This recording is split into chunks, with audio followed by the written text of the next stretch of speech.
नमस्कारः मित्राणि। संस्कृतयात्रायां भवतां सर्वेषां हार्दं स्वागतम् अभिनंदनम्। संस्कृत यात्रा के 21वें भाग में आप सभी का हार्दिक स्वागत और वंदन है। आज हम एक विशेष सुभाषित से आपको परिचित कराएंगे और उसका विश्लेषण हमारे आदरणीय रामकृष्ण महोदय जी करेंगे। रामकृष्ण महोदय नमो नमः। नमो नमः। नमस्कारः। नमस्कारः। स्वास्थ्यं कथमस्ति? स्वास्थ्यं बहु सम्यक् अस्ति। वाह, बहु समीचीनम्। तो मित्राणि, श्लोक में जाने से पहले आप चैनल को फॉलो कर लें, सब्सक्राइब कर लें, लाइक शेयर और कमेंट करके अपना सुझाव जरूर बताएंगे। यही आपसे निवेदन और प्रार्थना भी है। तो ये रहा आज का आपका श्लोक। अन्नदानं परम दानं विद्यादानम् अतः परम् अन्नेन क्षणिका तृप्तिः यावज्जीवं च विद्यया। मित्राणि, मैं एक बार फिर से बोलता हूं, आप ध्यान से सुनेंगे। अन्नदानम परम दानम विद्यादानम अतः परम अन्नेन क्षणिका तृप्ति यावत् जीवम च विद्यया। तो इस सुभाषित का विश्लेषण हमारे रामकृष्ण जी करेंगे। तो महोदय जी से मेरा निवेदन है, हमारे संस्कृत यात्रा के सभी मित्रों को आप मार्गदर्शन करने की कष्ट करें। एतस्मिन् सुभाषिते सुभाषितकारः दानं श्रेष्ठम् अन्नदानं श्रेष्ठं ततोपि विद्यादानं श्रेष्ठम् इत्यादि वदन् विद्यायाः महत्त्वं बोधयन् अस्ति। तर्हि प्रथमपङ्क्तौ वदति अन्नदानं परं दानम् इत्युक्ते अन्नदानं करोति चेत् श्रेष्ठदानं भवति इति अर्थः। अतः एव देवस्थानादिषु अन्नदानपरम्परा अस्ति। भक्ताः अन्नेन सन्तुष्टाः भवन्ति, तेषां मनः अपि सन्तृप्तं भवति। एवम् अन्नदानं कृत्वा जनाः सन्तुष्टाः भवन्ति। यः स्वीकरोति यः ददाति द्वयोरपि सन्तोषः भवति। अतः अन्नदानपरम्परा अस्ति। पुनश्च धनदानं कर्तुं वयं कियत् कर्तुं शक्नुमः? तृप्तिपर्यन्तं शक्नुयामः किं? कष्टमस्ति, न शक्नुयामः। धनदानेन तृप्तः भवति इति नास्ति, परन्तु अन्नदानं कुर्मः चेत् उदरं यावत् स्वीकर्तुं शक्नोति तावत् स्वीकृत्य उदरं पूर्णं यदा भवति सन्तृप्तः भवति मनुष्यः, पुनः स्वीकर्तुम् इच्छा न भवति। अतः अन्नदानपरम्परा अस्ति। अन्नदानपरम्परा अपि श्रेष्ठा एव। येषां समीपे व्यवस्थां कर्तुं सामर्थ्यम् अस्ति अन्नदानस्य, ते अन्नदानम् अवश्यं कुर्वन्तु। अन्नदानं श्रेष्ठं दानम्। अत्र सुभाषितकारः द्वितीयस्तरे वदति विद्यादानम् अतः परम्। अन्नदानस्य अपेक्षया विद्यादानम् इतोपि उत्तमम्। तत्र कारणमपि वदति। तृतीयपङ्क्तौ अन्नेन क्षणिका तृप्तिः भवति। किञ्चित् कालं तृप्तिः भवति, पुनः बुभुक्षा भवति, पुनः अन्नस्य निरीक्षणं करोति। एवं स्थितिः भवति मनुष्यस्य। अतः अल्पकालतृप्तिं ददाति अन्नदानं। विद्यादानं यावज्जीवञ्च विद्यया सह तृप्तः भवति इति अर्थः। यदि विद्यादानस्य व्यवस्थां करोति, सः विद्यां प्राप्य आजीवनं विद्यायाः उपयोगं कृत्वा जीवितुं शक्नोति। अतः विद्यादानं श्रेष्ठं दानम् इति अर्थः। बहु सुन्दरतया द्वयोरपि माहात्म्यं वर्णितवान्, तत्र तुलनां कृत्वा विद्यायाः महत्त्वं बोधितवान्। एवं सुभाषितस्य सारः। तो मित्राणी, आपने महोदय जी का विस्तार पूर्वक वर्णन आपने सुना और उसका मैं भावार्थ हिंदी अनुवाद में करता हूं। तो सुभाषितकार यहाँ दो प्रकार के दान के विषय में वो कहना चाहते हैं। दो प्रकार के दान के बारे में आज की इस श्लोक में बातें हम करेंगे। सुभाषितकार जो कह रहे हैं, पहली बात वो कह रहे हैं अन्नदानम परम दानम। वो कह रहे हैं कि अन्नदान बहुत श्रेष्ठ दान है,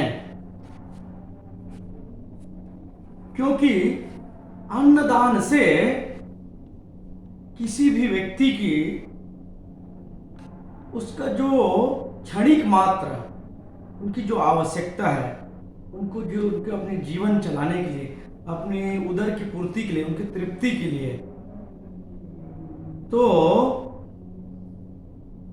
वो अन्नदान करता है और वो व्यक्ति अन्नदान करके, भोजन करके अन्न से अपने आप को तृप्त करता है। किंतु उन्होंने दूसरी बात कही है, विद्यादानम अतः परम।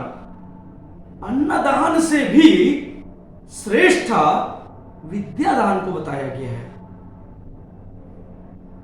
क्योंकि सुभाषितकार कहते हैं कि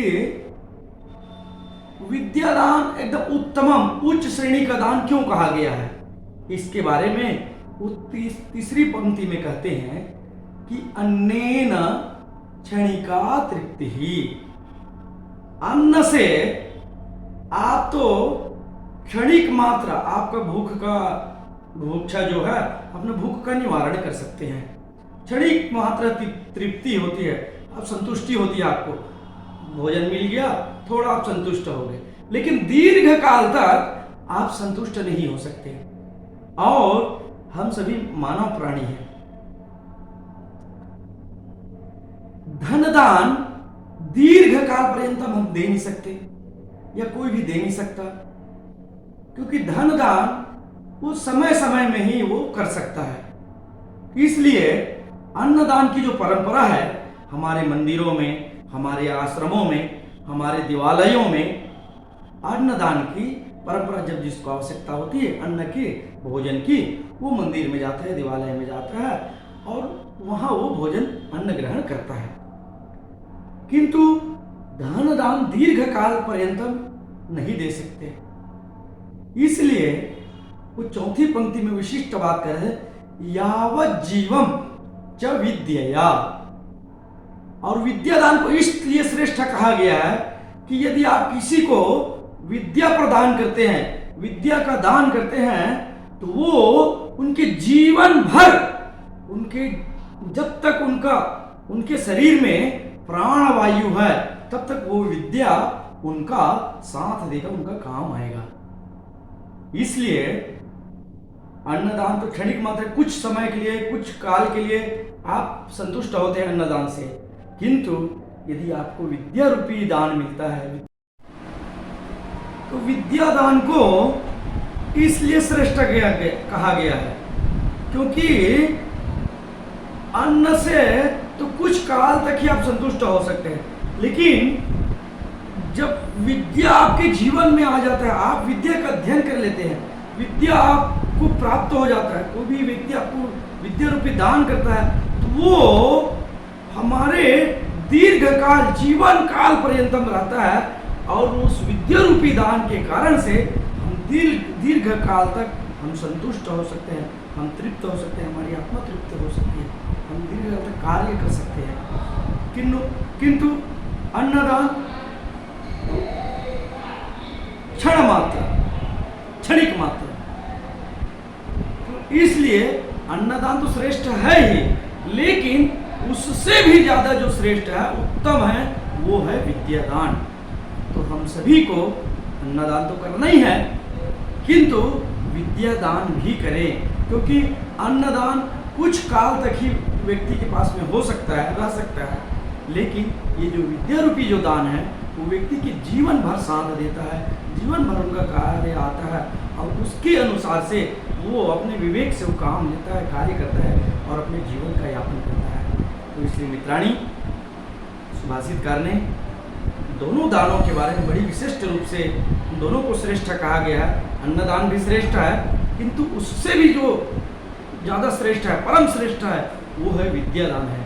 क्योंकि अन्नदान कुछ काल तक, कुछ समय तक ही हमारे पास मिला सकता है, किंतु विद्यादान जो है हमारे आजीवन हमारे साथ रहता है, हमारी जीविका का साधन हो सकता है। उस विद्या से, उस शिक्षा से, उस ज्ञान से आजीवन हम अपना जीवन यापन कर सकते हैं। इसलिए विद्यादान बहुत ही श्रेष्ठ है। अतः विद्यादानम अतः परमम, इसलिए विद्यादान बहुत ही ज़्यादा श्रेष्ठ है। तो सुभाषितकार ने बड़ी मर्म ढंग से, वही सुंदर तरीके से ये दोनों बातें उन्होंने कही है। तो आप प्रतिदिन हमारे संस्कृत यात्रा में हमारे साथ बने हैं और आप प्रतिदिन ये देख रहे हैं। बस आपसे हम आपका सुझाव का इंतजार करते हैं, प्रतीक्षा करते हैं प्रतिदिन आपका सुझाव आए। तो बस इतना ही कहकर हम यहाँ विदा लेते हैं और संस्कृत यात्रा को आप आगे बढ़ाएं, फॉलो करें, सब्सक्राइब करें, यही हमारी आपसे विनती है। तो रामकृष्ण महोदय से भी विदा लेते हैं, आपसे भी विदा लेते हैं। जय तु संस्कृतम, जय तु भारतम, नमो नमः।